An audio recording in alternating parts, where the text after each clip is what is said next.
Welcome to this video regarding the Brother IP filter feature now available on selected Brother products. In this feature, we will explain what the filter can be used for and show how to configure it using the EWS. IP filtering controls devices' access based on source IPs, allow or deny lists. Think a gatekeeper, not fully functioning firewall.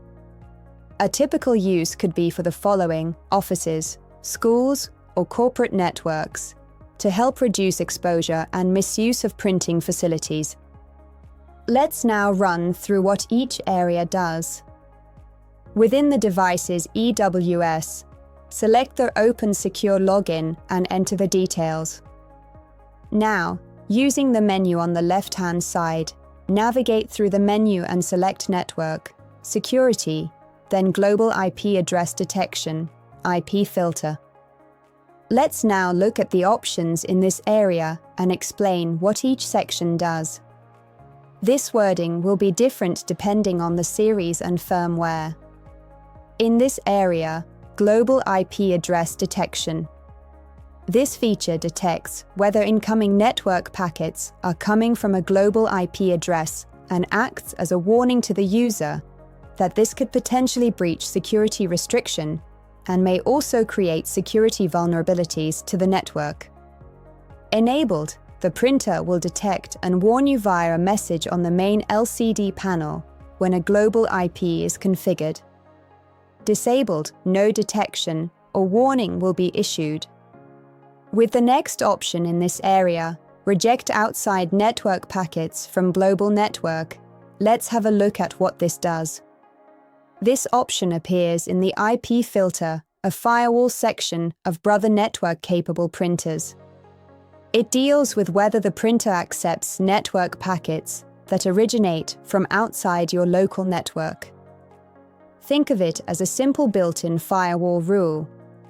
When enabled, reject outside network packets from the global network. The printer will block all packets that come from the wide area network and internet, anything not belonging to the local subnet, accept traffic only from devices inside the local network, for example, on a Class A, B, C IP address. This ignores or drops external unsolicited communication attempts, protecting the printer from outside access attempts. In short, outside traffic blocked and local network traffic allowed. This increases security significantly. Fail-safe option is essentially a safety net for the printer's IP filtering feature. If fail-safe is enabled, the printer can still be accessed, usually via LCD panel, USB, or from a local network admin method, even if IP filtering rules block all network connections. If fail-safe is disabled, the printer will strictly enforce IP filter rules. If you misconfigure the filter, you could lose access to the printer's web interface entirely and must regain access or access through the front menu panel. For this section of IP filter, we can see the default policy that tells the printer what to do with any incoming network traffic that does not match a specific IP rule you set below. Think of it as the catch-all rule. After the printer checks every IP in your list, whatever doesn't match will follow this default policy. The two options are: 1. Deny. This means any IP address not listed in your rules table will be blocked. Effectively creates a whitelist system. Only IPs you list will be able to connect. 2. Allow. This means any IP address not listed in your rules table will be allowed. Effectively creates a blacklist system. All IPs can connect except those you explicitly deny. Deny mode, more secure. Only the IP addresses you explicitly list can access the printer. Great for offices or environments needing strict control. Allow mode, easier access. All devices can connect unless blocked. Simpler for home or casual networks, but less secure. The highlighted section above, This shows the rules table where you can define specific IP addresses and types, ranges, and how the printer should treat them. 1. No number. Each row is a rule slot. The printer will check incoming connections in order from top to bottom. If two rules overlap or conflict, the rule higher in the list takes priority. 2. Enabled checkbox. You need to tick this box to activate a rule. If unchecked, that row is ignored, even if you enter an IP address. 3. Address. YOU can choose the specific IP address or range that the rule applies to. Common options: a single IP to allow or block just one device. An IP range to allow or block many devices in one go. 4. Status. This drop-down box determines what the printer does with the IP listed in that row. Allow. This IP or range can access the printer. Deny. This IP or range will be blocked from connecting. When we scroll down to the bottom of the list, you should now see the address template text in blue. To configure these areas more in depth, we can select this area that will then allow you to edit, configure the specific template. In the template list, we can now see configured or not configured templates. When selected, you can define exactly which IP addresses or ranges of addresses are either allowed or denied access to the printer. Any IP not matching a specific rule in this table will fall back to the default policy you set earlier, allow or deny. For example, if you set default policy to deny and list only the Office PCs here as allow, only those PCs can connect to the printer. Let's configure a rule. I have selected template 1 to look at. Under the IP filter address template page. This is where you create and save templates for IP filtering, so you can reuse them easily in the rules table. Let's break down the highlighted areas. 1. Template name, top box. This is where you give your IP filter template a name. The name is just for your reference, so you might call it Office PCs, Guest Wi-Fi block. This makes it easier to know what each rule is for when you apply it later in the IP filter rules table. 2.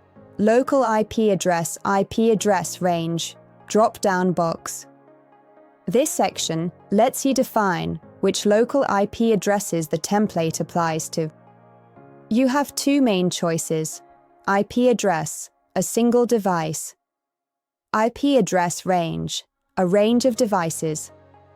The drop-down currently shows all IPv4 address, which means this template covers every IPv4 address on the local network, but there are other options such as all IPv6 address or all link local IPv6 and a custom option. Useful if you want a blanket rule for all devices, for example, block all or allow all. Next, we will look at the remote IP section. At the bottom of this area is the last section. This setting controls remote IP address rule. This works in the following way. The local IP address section is used to decide whether a rule applies based on the printer's own IP address. The remote IP address section is used to decide whether a rule applies based on all other clients, PCs, servers, etc. When creating a rule, you choose what remote IP or range the rule applies to. Any. The rule applies to all remote IP addresses. No restriction by IP. This is the broadest setting. Use when you want the rule to apply to every device, everywhere, local or remote. IP address, single IP. The rule applies only to one specific IP address. Example: 192.168.1.50. Use when you want to allow or deny just one device, such as a specific PC, server, or a single management workstation. IP address range. The rule applies to a range of IP addresses defined by a start and end. Use when you want to allow or deny a whole department or set of static devices, a subnet-like grouping without using masks. As always, to keep or submit your settings, select the Submit button as shown, and this will implement the changes you have made. Now we know what each area of the IP function setup looks like and what it does. Let's now set up a simple rule. So, let's create a simple rule to allow local IP to access the printer. Okay, firstly, enable the IP filter. Then let's enable the failsafe for now, so we can get back into the printer. At this time, no templates should have been created, and the enabled tick box should be unticked. Scroll down to the bottom of the page and select Address Template as shown. Select Address Template 1. Give the template a meaningful name. For example only, we have used Reception Admin. Also, an example IP range. You can specify a remote IP address if required. Don't forget to scroll down and click Submit. When submitted, you will see in green at the top of the menu, Submit OK. Now your template is complete. The top template should be configured. Under Address, click the drop-down box and select the template name you created. Select Enable by putting a tick in the box as above and change the status to Allow. Again, scroll down and click Submit. When submitted, you will see in green at the top of the menu, Submit OK. We have now configured the rule base and reception admins with the IP addresses for what we specified are now allowed to internally, local managed, or print to the printer. For a global IP address, we can specify in the same rule or create a new rule for remote users to access the printer. You will still need to add to your firewall a port forwarding rule and specify a port for a more secured route. Again, to accept the changes, click on the Submit button at the bottom of the page. To clarify how it works, the local IP address section is used to decide whether a rule applies based on the printer's own IP address.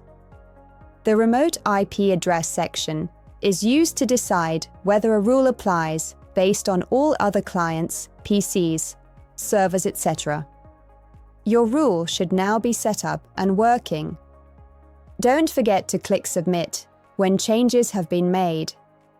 You can check the global or local address filtering by printing a network configuration page from the device.